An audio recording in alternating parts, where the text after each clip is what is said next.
दिल्ली में आंदोलन कर रहे छात्रों और युवाओं को मीनाक्षी नटराजन का समर्थन मिला है। जहां जबलपुर में मीडिया से बातचीत करते हुए कांग्रेस नेत्री मीनाक्षी नटराजन ने दिल्ली में छात्रों और युवाओं पर हुई पुलिस लाठीचार्ज और आंसू गैस के इस्तेमाल की कड़े शब्दों में निंदा की है। देखिए खास रिपोर्ट। दिल्ली में छात्रों और युवाओं पर पुलिस का एक्शन। कांग्रेस नेत्री मीनाक्षी नटराजन ने उठाए पुलिस पर सवाल। नटराजन बोली, छात्रों और युवाओं पर पुलिस कार्यवाही निंदनीय। मीनाक्षी नटराजन बोली, ये इतिहास के लिए काला दिन। एमपी न्यूज पर नहीं देखा तो कहीं नहीं देखा। कांग्रेस नेत्री मीनाक्षी नटराजन ने कहा कि लोकतंत्र में अपनी वाजिब मांगों को लेकर संविधान के दायरे में अहिंसात्मक और लोकतांत्रिक तरीके से आंदोलन कर रहे युवाओं पर पुलिस की यह बर्बरता बेहद निंदनीय है। उन्होंने इसे भारतीय लोकतंत्र के इतिहास में एक काला दिन करार दिया और कहा कि गृह मंत्रालय के इशारे पर हुई यह कार्रवाई लोकतंत्र और संविधान में विश्वास रखने वाले हर नागरिक को झकझोरने वाली है। देखिए, जिस तरह से पुलिस ने व्यवहार किया है, चुनी हुई सरकार एक लोकतंत्र में अपनी ही सरकार के सामने आंदोलन करने वाले वाजिब मामले पर अहिंसात्मक ढंग से लोकतांत्रिक तरीके से संविधान के दायरे में रहते हुए आंदोलन करने वाले युवाओं और छात्रों की जिस तरह से बर्बरतापूर्ण पुलिस लाठीचार्ज की पिटाई हुई है, आंसू गैस के गोले छोड़े गए हैं, इससे ज़्यादा निंदनीय कोई और काम नहीं हो सकता।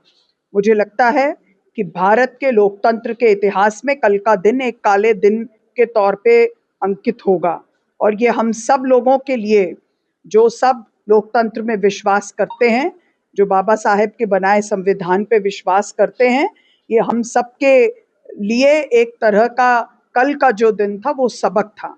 हमारे स्टूडेंट्स के ऊपर, जो हमारा भविष्य ही नहीं हमारा वर्तमान भी है, उनके साथ ये जो पुलिस की ज्यादती हुई, किसके इशारे पे हुई, किसके पास आज होम मिनिस्ट्री है, हम सब जानते हैं। और फिर उनको टेररिस्ट करार देना, जो हमेशा से हर आंदोलनकारी को वो करार देते आए हैं।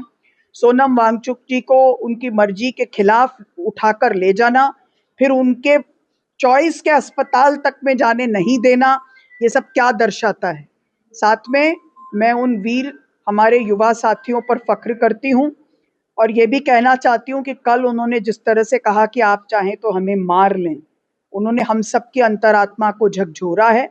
जिस तरह से आज़ादी के लड़ाई के दौरान हमारे सत्याग्रही बिहेव करते थे, जिस तरह का व्यवहार वो करते थे, वैसा व्यवहार कल वापस देखने को मिला।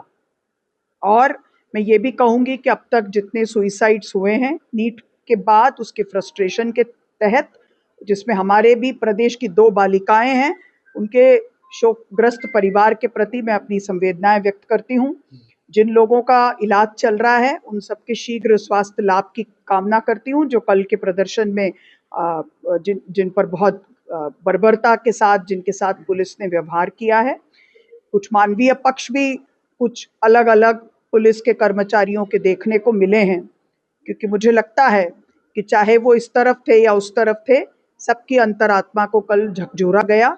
सबने ये महसूस किया कि हम अपने युवाओं को फेल हमने किया है। 14 साल में विगत सोनम वांगचुक को उनकी मर्जी के खिलाफ ले जाने और मनपसंद अस्पताल में न जाने देने पर भी उन्होंने सवाल खड़े किए हैं। Bureau report, MP news, Jabalpur.